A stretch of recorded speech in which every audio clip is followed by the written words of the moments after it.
गुंडों के साथ में आप चुनाव में उतर रहे हैं और क्या माफी हो रही है? देखिए, इस प्रदेश से जो मुलायम सिंह जी के कार्यकाल की गुंडई थी, मायावती जी के कार्यकाल की उगाही है और कांग्रेस पार्टी का भ्रष्टाचार, महंगाई।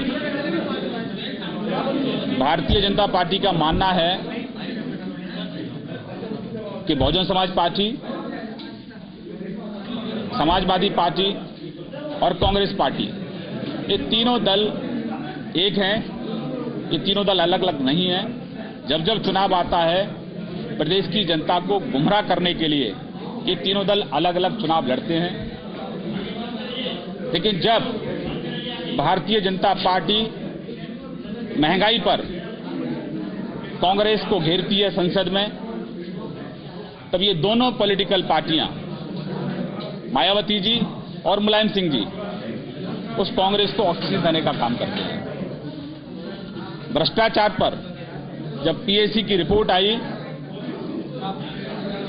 माननीय जोशी जी पीएसी के अध्यक्ष हैं, जब उनकी रिपोर्ट आई, जब भ्रष्टाचार में लिप्त यूपीए सरकार के नजदीक जब जांच पहुंचने लगी, तो समाजवादी पार्टी, मुलायम सिंह जी की पार्टी और मायावती जी की पार्टी, दोनों ने इस कांग्रेस पार्टी को बचाया। वही क्रम लखनऊ में है। एनआरएचएम घोटाले में फंसी मायावती जी की सरकार, केंद्र के इशारे पर सीबीआई कहीं ना कहीं मायावती जी को और मुलायम सिंह जी को इस घोटाले में बचा रही है। हम प्रदेश की जनता का आह्वान कर रहे हैं, 20 करोड़ जनता का आह्वान कर रहे हैं कि गुंडई, भ्रष्टाचार, कुपोषण, शोषण और समाजवादी और बहुजन समाजवादी पार्टी और कांग्रेस पार्टी से मुक्ति के लिए भारतीय जनता पार्टी को चुनें। क्यों? इस चुनाव में एक भारतीय जनता पार्टी एक ऐसी इकलौती पार्टी है जो अपने रिपोर्ट कार्ड के साथ इस प्रदेश की 20 करोड़ जनता से मिल रही है। जिन राज्यों में हमारी सरकारें हैं, वहां बेहतर कानून व्यवस्था है। जिन राज्यों में हमारी सरकारें हैं, वहां 24 घंटे बिजली है।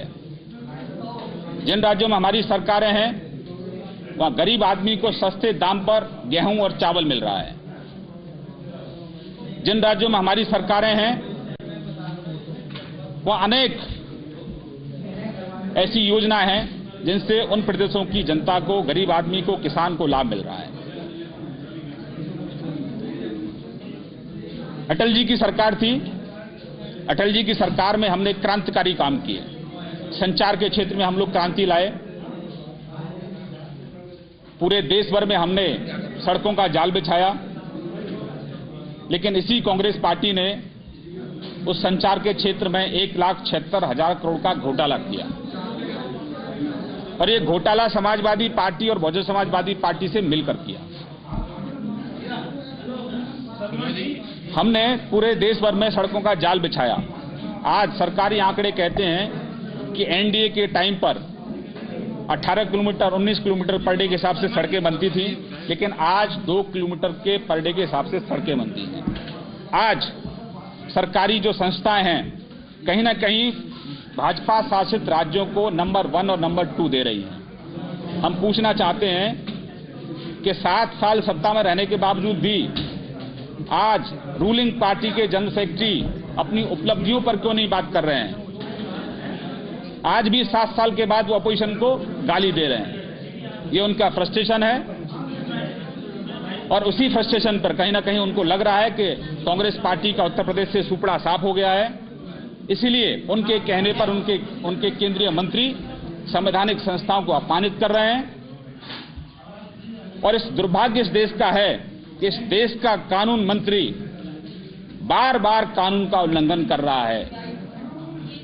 ये किसके कहने पर कर रहा है? शर्मा जी, आप जब जिक्र करते हैं, प्रदेश की जनता जानना चाहती है। आप मीडिया कैंपेन में भी ये बात कह रहे हैं, आप गुजरात का जिक्र लेते हैं, उदाहरण लेते हैं, आप बिहार का उदाहरण लेते हैं, जहां पर आपकी सरकारें अस्थिर रही उन राज्यों का नहीं लेते हैं, चाहे वो कर्नाटक हो, चाहे उत्तराखंड रहा हो, चाहे खुद उत्तर प्रदेश रहा हो बहन जी के साथ, उनका उदाहरण नहीं देते हैं। गुजरात का ले लेते हैं सिर्फ आप उदाहरण। चुनाव में जिन राज्यों में हमारी सरकार है, निश्चित रूप से जहां हम लोग अच्छा काम कर रहे हैं, और जब चुनाव होता है, रूलिंग पार्टी के लिए चुनाव एक परीक्षा की तरह होता है। हम यहाँ रूलिंग पार्टी नहीं है, ना ही हम केंद्र में रूलिंग पार्टी हैं। तो जिन राज्यों में हमारी सरकार है, निश्चित रूप से उन्हीं सरकारों का हम अपने प्रदेश